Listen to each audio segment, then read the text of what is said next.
Warahmatullahi wabarakatuh. Waalaikumsalam. Baiklah yang terhormat Bapak Ruki selaku guru dosen pembimbing mata kuliah perteaching dan Ibu Haripa Lawawis selaku dosen pembimbing perteaching. Baiklah, pada kesempatan malam hari ini saya akan mempraktikkan mengenai metode demonstrasi pengajaran PJOK di sekolah. Baiklah. Assalamualaikum warahmatullahi wabarakatuh. Baiklah anak-anak sekalian, pada kesempatan pada pagi hari ini bisa bertemu kembali dengan Bapak dalam mata pelajaran PJOK. Nah, pada minggu yang lalu, minggu sebelumnya kita belajar di lapangan, yaitu praktek mengenai materi bola basket mengenai syuting. Nah, terkhusus untuk hari ini kita akan belajar di dalam kelas. Pasti dari anak-anak sekalian ada yang bertanya, "Pak, kita kan pelajarannya PJOK, olahraga. Kenapa kita belajarnya di dalam kelas?" Ada juga yang bertanya, "Pak, saya sudah memakai baju olahraga. Terus buat apa saya memakai baju olahraga kalau tidak beraktivitas?"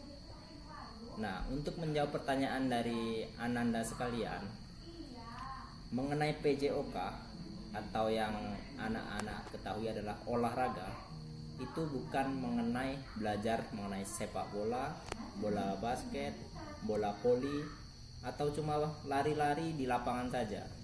Banyak sekali ruang lingkup yang harus kalian pahami yang nantinya bisa diterapkan pada kalian di kehidupan bermasyarakat.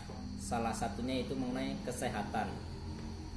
Nah, sebelum kita melanjut ke materi yang selanjutnya, apakah dari anak-anak sekarang telah melakukan pola hidup bersih di rumah? Sudah, Pak. Apakah anak-anak sekarang sudah sehat? Sudah, Apa Pak. kalau ada yang sakit boleh angkat tangan. Nanti kita akan melakukan pemeriksaan secara bersama karena kita mempunyai UKS di sekolah kita ya. Nah, sebelum masuk pelajaran, Bapak absen dulu untuk cek kehadiran kalian ya. Windy Arahap, Rizky, Emon, Rasis, Edi. Nah, dari data absen Bapak, kelas kita sebanyak 25 orang. Alhamdulillah pada kesempatan hari ini hadir semua ya. Sungguh antusias yang luar biasa untuk pelajaran PJOK pada hari ini. Nah, materi Bapak pada hari ini itu kesehatan. Kesehatan mengenai PHBS. Apakah dari anak-anak ada yang tahu PHBS? Kalau ada yang tahu boleh angkat tangannya. Nah, PHBS itu suatu atau singkatan dari pola hidup bersih dan sehat. Nah, kalau kita melihat dari kata-katanya pola hidup bersih dan sehat. Pola yaitu adalah suatu perilaku yang dilakukan secara teratur ya. Baik secara pribadi maupun secara bersama-sama. Nah, untuk Ananda sekalian, PHBS ini adalah perilaku masing-masing dari diri kalian dalam melakukan hidup bersih dan sehat. Nah, hidup bersih dan sehat itu artinya kalian tidak melakukan banyak hal yang bisa merusak diri kalian, baik dari kotoran maupun perilaku.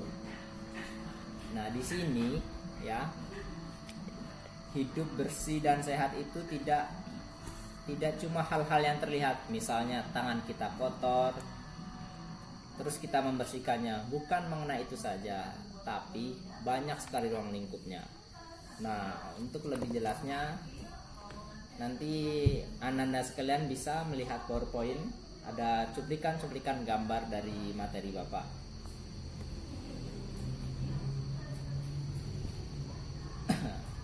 Tidak dulu, nggak mau. Nah, untuk Anda sekalian, kenapa kita mempelajari PHBS? Yaitu untuk Anda sekalian, pelajaran ini PJOK mengenai PHBS itu sangat bermanfaat, terutama untuk pengetahuan Anda sekalian mengenai bagaimana sih cara hidup bersih dan sehat. Selain itu, setelah kita mempelajari PHBS, diharapkan Anda sekalian bisa ikut bergotong royong menerapkan perilaku hidup bersih ini di sekolah ataupun di keluarga, minimal untuk diri kalian sendiri. Yang selanjutnya anak-anak sekalian, setelah kalian mempelajari PHBS ini, banyak sekali yang akan didapatkan. Gak ada ruginya. Semua pelajaran mengenai olahraga baik dari lapangan itu akan menimbulkan manfaat minimal bagi kita sendiri anak-anak. Untuk orang lain juga bisa. Ya, minimal kita melakukan aktivitas itu bermanfaat bagi diri kita. Contohnya, kalau kita sudah belajar PHBS, nanti kita akan terhindar dari penyakit. PHBS itu bukan menyembuhkan ya anak-anak sekalian.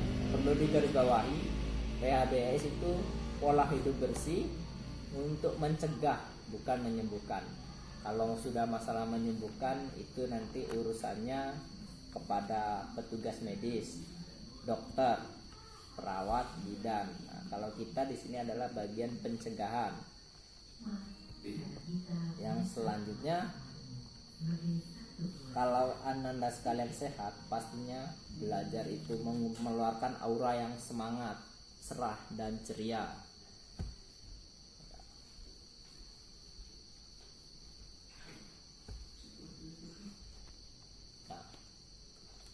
Anda sekalian pasti bertanya-tanya, bagaimana Pak caranya menerapkan PHBS untuk diri kita sendiri, minimal untuk diri kita sendiri dan untuk orang lain secara bersama-sama ya. Nah, untuk anak-anak sekalian, untuk di kelas 5 SD ini, sekolah dasar ya anak-anak, semoga nanti anak-anak sekalian bisa tuntas semuanya di mata pelajaran, baik mata pelajaran Bapak maupun mata pelajaran yang lain, agar pada kenaikan semester nanti semuanya naik kelas. Nah, anak sekalian, dalam menerapkan perilaku hidup bersih dan sehat supaya kita hidup sehat, bersih dan kuat, yang pertama yaitu rambut kita dijaga agar bersih dan rapi. Caranya yaitu dengan mencuci rambut. Ketika kita mandi, kita harus mencuci atau mengkeramas rambut kita menggunakan sampo. Ya, kenapa? Banyak kuman-kuman yang menempel di rambut kita. Jadi kita harus mengkeramasnya. Kita keramas setiap mandi. Minimal mandi itu untuk secara teraturnya pagi dan sore. Tapi baiknya pagi, siang dan sore ya. Karena lebih segar, rambut lebih segar, kuman itu akan hilang dari rambut kita. Apalagi yang rambut dari anak-anak sekalian ada yang berkutu, itu nanti kutu itu tidak betah kalau rambut kita baunya sampo. Coba kalau rambutnya bau itu banyak nanti kutu itu, makan darah, akhirnya demam ujung-ujungnya. Yang selanjutnya, yang kedua, memakai pakaian bersih dan rapi. Nah, kenapa kita dianjurkan memakai pakaian bersih dan rapi? Yang pertama, kalau kita pakai pakaian bersih pasti enak dilihat orang dan juga harum. Kalau pakaian kita bersih, badan kita akan terasa sehat. Nah, kalau kita pakai pakaian kotor, itu akan mengundang jamur di badan kita.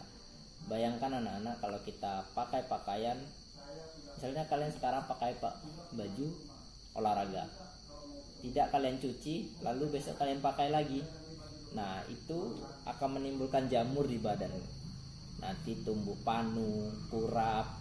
Nah itu efek dari karena pakaian itu kan menyerap keringat, kalau tidak dicuci banyak jamur yang menempel di badan, jadinya gatal, badannya gatal, nanti banyak tatonya kalau istilahnya ya, belang-beleng.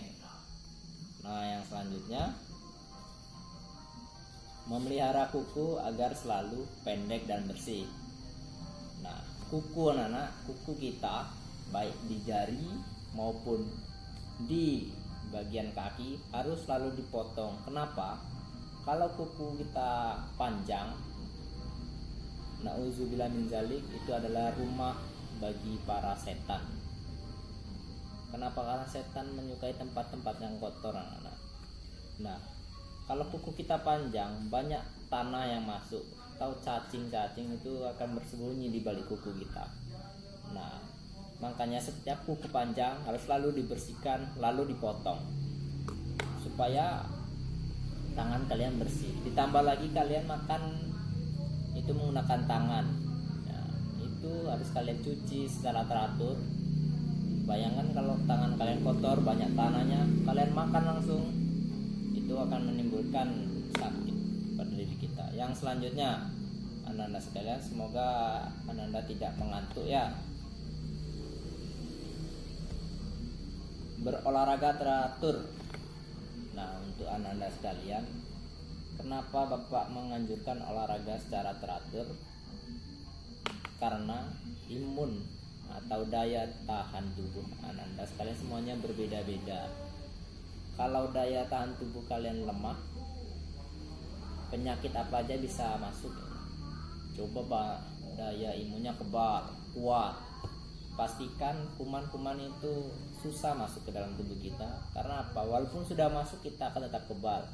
Kekebalan tubuh kita kuat, jadinya kita tidak gampang rapuh atau tidak mudah terkena serangan penyakit. Yang selanjutnya, tidak merokok. Nah untuk anak-anak sekalian, khususnya yang siswa laki-laki nih, biasanya dari kalian kalau tidak merokok tidak keren. Nah itu justru anggapan yang salah Anda, karena rokok itu banyak mengandung zat nikotin. Zat kimia ini sangat berbahaya. Nah terlebih lagi kalau kalian sudah kecanduan dari zat nikotin ini, kalian akan terus ketagihan. Ini terus ketagihan. Awalnya coba-mencoba, lama-kelamaan menjadi ketagihan. Kenapa? Dari Bapak melarang anak-anak sekalian untuk merokok, karena merokok ini bukan untuk siswa laki-laki saja ya, untuk yang perempuan juga sama saja akibatnya.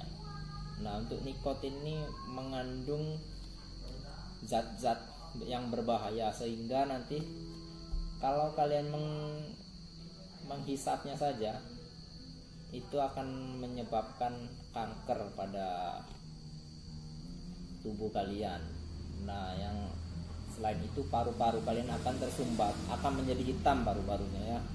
Nah bayangkan saja kalau paru-paru kalian hitam, pernapasan kalian akan susah. Nah terlebih lagi untuk yang perempuan, apabila nanti kalian sudah mempunyai janin itu bisa berpotensi keguguran.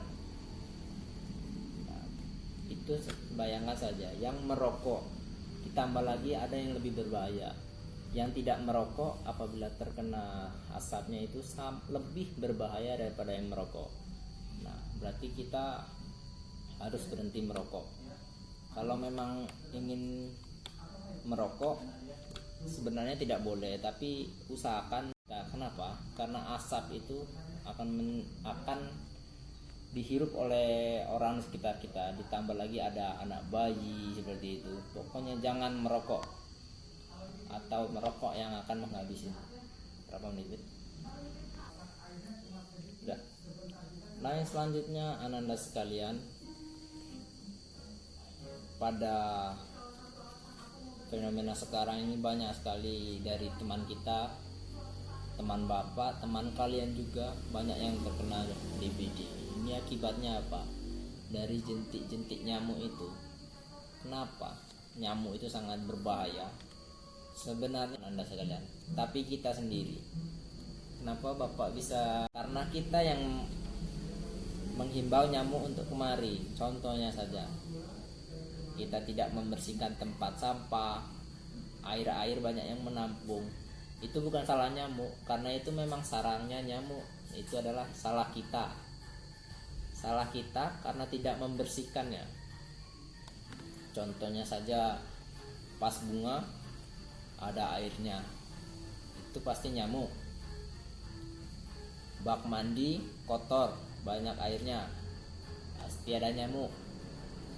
Digorong-gorong pun pasti ada nyamuk. Nah, caranya gimana supaya nyamuk itu pergi, tidak hinggap di sana? Nah, caranya gampang anak sekalian, yaitu dengan dibersihkan secara teratur. Kalau tempat itu bersih, nyamuk akan pergi. Itulah karena nyamuk suka tempat yang kotor, bukan tempat yang bersih. Tapi minggu depan kita setelah senam SKJ, kita akan lakukan gotong royong untuk membersihkan jentik-jentik nyamuk.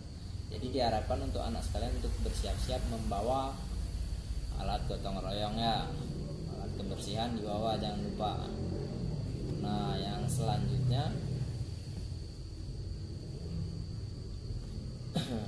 menggunakan jamban yang bersih dan sehat. Kenapa jamban itu sangat penting? Karena anak-anak sekalian, setelah kita buang air itu kita wajib menyiramnya sebanyak 5 kali. Kalau tidak bersih, banyak kuman-kuman itu bisa menyebabkan penyakit. Yang jelas kalau tidak disiram, baunya menyengat. Kalau baunya menyengat pasti tidak nyaman kita tinggal di sini ya. Apalagi sedang belajar, ada bau apa itu? Seperti bau yang tak terduga nih, bau makanan ya, makanan sisa. Kalau sudah dibuang di jamban itu baunya bukan karuan. Ditambah di masa sekarang ini, negeri kita, daerah kita, mungkin ada dari keluarga kita yang terkena pandemi COVID-19 atau virus corona. Nah, untuk itu anak-anak sekalian harus tetap menjaga kesehatan. Kita tidak bisa menyembuhkan, tapi kita bisa mencegahnya gitu. Yang menyembuhkan itu bagian dari medis. Kita untuk sekarang hanya bisa mencegah, yaitu dengan cara pola hidup bersih dan sehat. Nah, untuk itu kita wajib mencuci tangan dengan air bersih dan mengalir ya anak-anak sekalian. Ditambah lagi kita mencuci tangan itu nanti menggunakan hand cleanser atau berupa obat sabun cair seperti itu supaya tangan kita bersih, terbebas dari kuman. Nah, setelah itu kita siram dengan air yang bersih. Airnya harus mengalir, jadi jangan air yang menggenang ya, menggunakan keran itu. Jadi air itu mengalir, jadi kotoran yang telah tersiram langsung larut, langsung pergi itu, tidak menumpuk di satu tempat.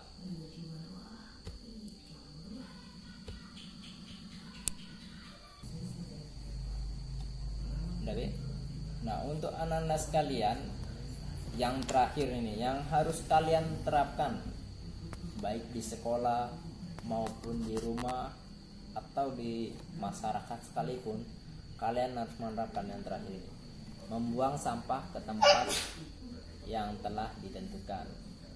Buang sampah itu di tempatnya, ada yang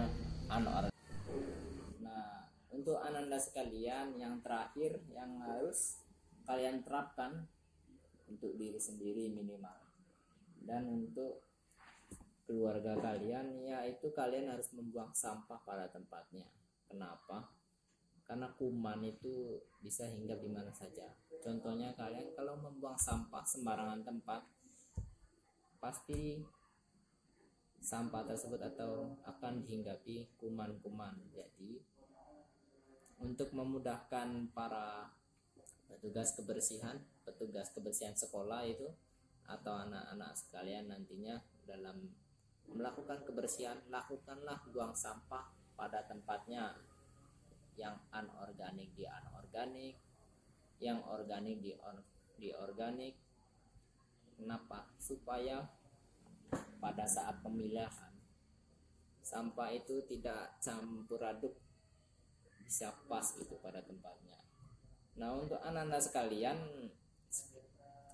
dari materi mengenai PHBS yang telah Bapak paparkan dari awal tadi, adakah anak-anak sekalian yang ingin bertanya atau ada yang tidak dipahami? Silakan ditanyakan. Nanti kita akan selesaikan, kita diskusikan pertanyaan dari anak-anak sekalian mengenai apa itu PHBS, bagaimana cara hidup bersih dengan cara PHBS, minimal untuk diri kita sendiri. Nah, untuk anak-anak sekalian, untuk diingat kembali, PHBS itu pola hidup bersih dan sehat, yaitu perilaku kita dalam melakukan aktivitas sehari-hari dengan cara hidup bersih dan sehat. Yang pertama, minimal kita tadi selalu mencuci rambut atau mandi, membersihkan badan kita pagi dan sore atau sebanyak 3 kali sehari atau tidak 2 kali sehari. Nah, setelah itu kita selalu menjaga kebersihan, menguras bak mandi, menyapu. Nah, itu adalah contoh sederhana kita dalam melakukan pola hidup dan bersih. Nah, jangan lupa untuk anak-anak sekalian tetap menjaga kesehatan pribadi kalian, karena sehat itu mahal. Nah, sekian materi dari Bapak. Semoga anak-anak sekalian bisa menerapkan pola hidup bersih dan sehat di rumah untuk diri kalian masing-masing maupun di masyarakat, dan yang penting nanti kalian bisa menerapkannya juga di sekolah ya anak-anak sekalian. Terima kasih. Nah, untuk selanjutnya anak-anak sekalian boleh berganti pakaian karena 10 menit lagi akan ada waktu istirahat. Nanti gunakanlah untuk ganti pakaian, untuk bersihkan badan kalian karena sudah berkeringat, itu cuci tangannya ya lupa. Nah, karena nanti kalau kalian belajar di materi di pelajaran selanjutnya itu nanti kalau bau itu membuat orang tidak nyaman ya. Nah, sekian materi dari Bapak. Sekian dan terima kasih. Assalamualaikum warahmatullahi wabarakatuh.